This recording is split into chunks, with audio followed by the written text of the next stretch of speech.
ఇప్పుడు దాదాపు ప్రతి సర్పంచ్ కూడా 70 లక్షలు, కోటి, కోటిన్నర మేనిఫెస్టోలు పెట్టిరు మొన్న. హ్మ్. ఏం చెప్తారు దీనికి పాత దిగేవాళ్ళు? మేనిఫెస్టోల సంగతి ఏందది? హ్మ్. ఫస్ట్ ఇచ్చిన హామీల సంగతి తేల్చమంటున్నా. హ్మ్. ఎన్నో హామీలు ఇచ్చిర్రు. ఆడపిల్లలను మోసం చేసిన ఘనత కాంగ్రెస్ ప్రభుత్వానికి. స్కూటీలు ఇస్తా అని, హ్మ్. తులం బంగారం ఇస్తా అని చెప్పి మోసం చేసిన ఘనత కాంగ్రెస్ ప్రభుత్వానికి. హ్మ్. ఇక మోసాలల్లో care of address Congress, scam లో కేర్ ఆఫ్ అడ్రస్ కాంగ్రెస్. హ్మ్. ఇవాళ ఇండియాలో జరిగిన పెద్ద స్కామ్లు అంతా కూడా ఎవరు ఉంటారు? కాంగ్రెస్ వాళ్ళు ఉంటారు, ఇండియా కూటమిలో ఉన్న వాళ్ళు ఉంటారు. హ్మ్. మొత్తం ప్రపంచం నివరపోయే స్కామ్లన్నీ వీళ్ళే చేసారు. 2G హ్మ్. స్పెక్ట్రమ్ కార్ నుంచి చూస్తే కోల్ ఇండియా స్కామ్ వరకు ఇవన్నీ కూడా వీళ్ళే చేసారు. వీళ్ళని ఇంకా కూడా నమ్ముతున్నారు అంటే నాకు అదే విచిత్రం. ప్రజలకు ఇంకా కూడా మేలుకొల్పు వస్తలేదా? హ్మ్. మేలుకోవాల్సిన పరిస్థితి ఉంది. హ్మ్. ఇప్పుడు ఆల్మోస్ట్ 12 ఇయర్స్ నుంచి ఎన్డీఏ గవర్నమెంట్ ఉంది సెంట్రల్లో. ఒక అవును. స్కామ్ అనేది లేదు, ఉండదు. ఎందుకంటే హ్మ్. నీతికి, నిజాయితీకి, ధర్మానికి కట్టుబడి ఉండే పార్టీ బీజేపీ పార్టీ. అది స్కామ్‌లకి చోటే లేదు. హ్మ్. కానీ ఈళ్ళు వచ్చిర్రంటే ఇప్పుడు స్టేట్ లెవెల్‌లోనే దుమ్ము దులుపుతుర్రు స్కామ్‌లు. హ్మ్. ఇగ నీకు సెంట్రల్‌ల ఇగ వీళ్ళు సెంట్రల్‌లో వస్తే ఏమైతదనేది ఇగ అందరికి తెలుసు. ఇగ మొన్న వందే మాతరం మీద చర్చ జరిగింది గదా! మీ ఒపీనియన్ ఏందన్న దాని మీద? మీ స్టేట్? డెఫినెట్‌గా ఎవరైనా గౌరవం ఇయ్యాలే. ఎవరైనా దేశానికి కట్టుబడి ఉండాలి. దేశ గౌరవానికి సంబంధించి ఎవరైనా కూడా కట్టుబడి ఉండాలి. హ్మ్. మేమెందుకు చెప్తాము మాతరం అనంటే కుదరదు అట్లా. హ్మ్. ఆ! చెప్పాలి, ఎవరైనా చెప్పాలి. జాతీయ గీతానికి ఎంతైతే రెస్పెక్ట్ ఇస్తామో వందే మాతరం కూడా అంతే. మరి ఇక్కడ జై పాలస్తీన్ అన్న వ్యక్తే ఉన్నాడు గదా! ఇక్కడ. ఎవరు? ఇక్కడ ఆ! ఓవైసీ జై పాలస్తీన్ అన్న వ్యక్తే ఉన్నాడు గదా! గదే పార్లమెంట్‌లో. గదా! జై పాలస్తీన్ అంటాడు. హిందుత్వానికి భారత్ అని మాట్లాడలే ఆళ్ళు? హేట్ స్పీచ్‌లో ఏం మాట్లాడిర్రు? హ్మ్. భారత్ భారత్ అవును. అని. అట్లాంటోళ్ళని లీడర్‌లని చేస్తున్నాం మనం. హ్మ్. అట్లాంటోళ్ళకి సరే వాళ్ళ కమ్యూనిటీ వాళ్ళు చేసిర్రు. మరి వేరే గవర్నమెంట్ ఇప్పుడు కాంగ్రెస్ వాళ్ళకి బుద్ధి ఉండాలి కదా! వేరే పార్టీలకి. హ్మ్. అట్లాంటోళ్ళకి మేము వత్తాసు పలుకుతాము. భారత్ हमारे को छोड़ दो, హ్మ్. 15 मिनट के लिए पुलिस को हटा दो అని అన్నారు. హ్మ్. అది ఎంత మటుకు కరెక్ట్ అండి? మీరు ఇచ్చే ఒక లీడరు, పబ్లిక్ ఎన్నుకున్న లీడర్ మాట్లాడే మాటనా? హ్మ్. అంటే అట్లాంటోళ్ళకి వీళ్ళు ప్రోటెం స్పీకర్ కింద పెట్టిర్రు. హ్మ్. అవును. ఎలక్షన్‌లు కాగానే ప్రోటెం స్పీకర్ హ్మ్. కింద అసంటోళ్ళని పెట్టిర్రంటే వీళ్ళ నైజాం ఏంది? వీళ్ళ చిత్తశుద్ధి ఏంది దేశం పైన అనేది ఆలోచన చేయాలి. దేశం మీద ఎంత భక్తి ఉంది అనేది మీరు ఆలోచన చేయండి. అంటే ఓట్ చోరీ అనేది 100% జరుగుతుందా? అవు రాష్ట్రంలో ఉప ఎన్నికలు ఇప్పుడు మొన్న జూబ్లీ హిల్స్ చూసారు. ఇప్పుడు ఓట్ నేను చోరీ. ఓట్ చోరీ అనే కంటే కూడా నేనేమంటా అంటే దొంగోట్లు విపరీతంగా ఉన్నాయి. రోహింగ్యాలకు సంబంధించిన ఓట్లను కూడా వీళ్ళు బంగ్లాదేశ్ నుంచి వచ్చిన రోహింగ్యాలకు కూడా ఈడ ఓటర్ లిస్ట్‌లో హ్మ్. నమోదు చేసి దొంగోట్లే ఇస్తారు. హ్మ్. ఎంతో మంది ఓట్లు వేరే వాళ్ళు ఏసిర్రు. మీడియాకి కూడా తెలుసు కదా! అవును. సో, అవన్నీ ఎత్తేసే భాగంగానే ఈ ప్రయత్నాలు జరుగుతున్నాయి. డెఫినిట్‌గా దానిపై సెంట్రల్ నుంచి సీరియస్ యాక్షన్ ఆల్రెడీ స్టార్ట్ అయింది. ఉంటది. ముందు అట్లాంటివి కాకుండానే చేస్తాం. ఈ బీసీ నినాదం మీద అంటే మీ మీ స్టాండ్ ఏందన్న? మా పార్టీ స్టాండే మా స్టాండ్ ఏముంటది? పార్టీ హ్మ్. స్టాండే మా స్టాండ్ ఉంటది. ముస్లింలను కలపాల్సిన అవసరం అయితే లేదు హ్మ్. 100%. సో, దాని గురించి అంటే ముస్లింలు కలపడమే వ్యతిరేకమా మీకు? ముఖ్యంగా మాకైతే అదే వ్యతిరేకం కదా! హ్మ్. ముస్లింలంగా వాళ్ళ బెనిఫిట్స్ డబుల్ బెనిఫిట్స్ ఎందుకు అవసరం లేదు కదా! అంతకుముందు కూడా ముస్లిమ్స్ ఇన్వాల్వ్‌మెంట్ ఉంది గదా! ఉన్నా గూడా ఇప్పుడు వాళ్ళకి ప్రత్యేకంగా వాళ్ళకు శాతం కలిపి ఇద్దరు బీసీల కింద కలిపితే ఎట్లా కుదురుతది? కుదరదు గదా! హ్మ్. సో, మా మా వోళ్ళ విత్ స్టాండ్ అదే గదా! ముస్లింల గురించి మేము డెఫినిట్‌గా అపోజ్ చేస్తాం. హ్మ్. అంటే ఆడ కమ్యూనిటీని అపోజ్ చేస్తలేము. సిస్టమ్‌ని అపోజ్ చేస్తాం. దాని హ్మ్. గురించి పెద్ద ఎత్తున ఇంద్రపార్ దగ్గర మేము ధర్నా ధర్నా కార్యక్రమం చేసిర్రు. చేసినాం. అవును.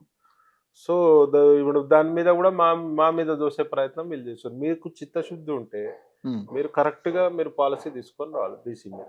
హ్మ్. మీరే కరెక్ట్ లేరు. మీకే ఒక కన్‌ఫ్యూజన్ ఉంది. హ్మ్. ఉల్టా వేరే పార్టీలని అనాల్సిన అవసరమే లేదు. ఇప్పుడు కాంగ్రెస్ చెప్పేదంతా కూడా బీజేపీ చేయాలనే గదా! అదే మా మీదనే చెప్తారు. ముస్లింలను ఎందుకు కలుపుతారని మేము అడుగుతున్నాం. సింపుల్ లాజిక్ అది. హ్మ్. కలిపితేనే ప్రాబ్లమ్ గదా! ఇప్పుడు అది కలపకపోతే ప్రాబ్లమ్. దాని గురించి మాట్లాడుతుంటేనే మిమ్మల్ని మతతత్వ పార్టీ అంటున్నారు గదా! మేము ఒకవేళ మాది మతతత్వ పార్టీ అయితే హ్మ్. మరి ఎవరు చేయలేని సాహసము త్రిపుల్ తలాక్ చట్టం మీద హ్మ్. మహిళలకు, ముస్లిం మహిళలకు ముఖ్యంగా వాళ్ళదే గదా! హ్మ్. ముస్లిం లానే అమెండ్‌మెంట్ జేసి ఆ ఒక త్రిపుల్ తలాక్‌ని తీసేసారు. మరి మీకు ముస్లింలపై అంత చిత్తశుద్ధి ఉంటే మీరు త్రిపుల్ తలాక్‌పై ఎందుకు రియాక్ట్ కాలే? ఎన్నో సంఘటనలు అంటే త్రిపుల్ తలాక్ ఉన్నన్ని రోజులు ఏ ఒక్క ముస్లిం మహిళ గూడా సెక్యూర్ భావనలో లేదు. భద్రతలో లేదు. హ్మ్. ఆడు కూరలో ఉప్పు ఎక్కువైందని చెప్పి తలాక్, తలాక్, తలాక్ అన్నాడు. ఫోన్‌లో తలాక్, తలాక్ అన్నాడు. ఈమెయిల్‌లలో కూడా తలాక్, తలాక్, తలాక్. అవును. అంటే వాళ్ళకి భద్రతనే లేదు.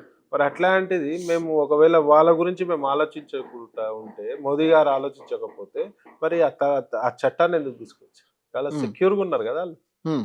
అబ్సల్యూట్లీ సెక్యూర్ ఉన్నారు కదా. హ్మ్.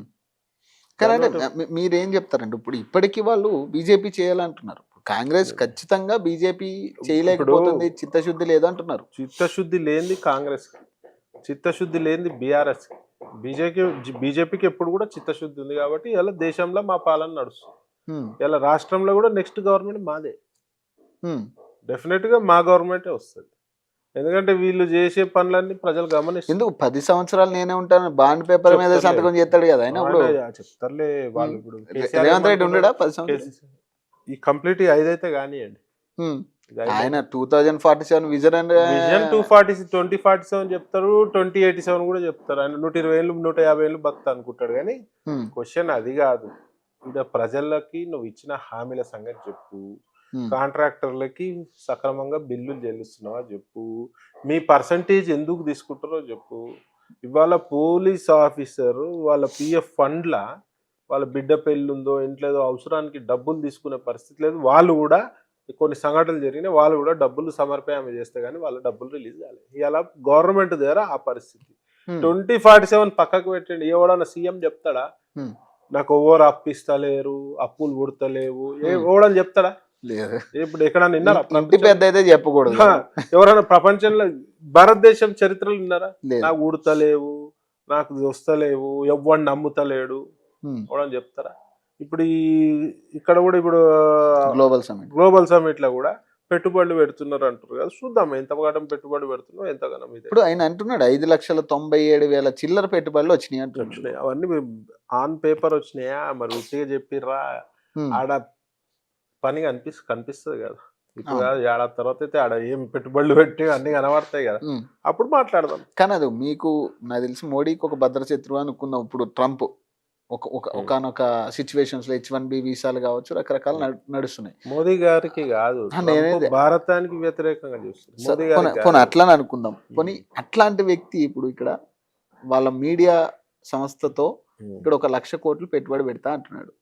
ఇప్పుడు దీన్ని మీరు ఎట్లా చూస్తారు? ఇప్పుడు పెట్టుబడులు పెడితే రాష్ట్రం బాగుపడితే మాకంటే ఆనందంగా ఎవరికి ఉండదు. As a proud Indian citizen సంతోషం, తెలంగాణ పుట్టినందుకు ఇంకా సంతోషం, మన రాష్ట్రం బాగుపడుతుందంటే. కానీ వీళ్ళ లెక్కల గారడి నమ్మనికి లేదు పరిస్థితి, వీళ్ళ లెక్కలను ఎవరు నమ్మే పరిస్థితిలో లేరు. So let us wait and see. మనకు తెలుస్తుంది, ఏడాది 2 ఏళ్లలో తెలుస్తుంది, ఇంకా 3 ఏళ్ళు ఉంటుంది కదా గవర్నమెంట్. ఏడాది 2 ఏళ్లలో మొత్తం క్లారిటీగా తెలుస్తుంది కదా వీళ్ళ పరిస్థితి ఏంది, వీళ్ళ వ్యవహారం ఏందని.